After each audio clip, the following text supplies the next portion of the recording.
U ovom tutorialu ćemo vam pokazati kako konturirati svoje lice uz pomoć samo jednog proizvoda u 4 jednostavna koraka. Svjetlije, zatim tamnije sjenčanje, mat i na kraju svjetlucavi highlighting.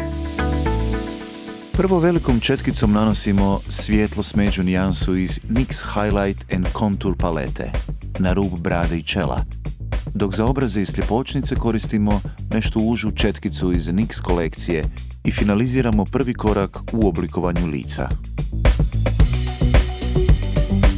Tamniju nijansu smeđe iz palete koristimo za tamnije sjenčanje koje ima za cilj vizualno suziti određene dijelove lica. Nanosimo je na obraze, liniju jagodične kosti, bočne strane nosa i čelo. U highlighting fazi želimo istaknuti dijelove lica, pa mat bež nijansu iz NYX Highlight and Contour palete nanosimo između obrva, uz unutarnji kut oka, na jagodičnu kost i odmah uz nju.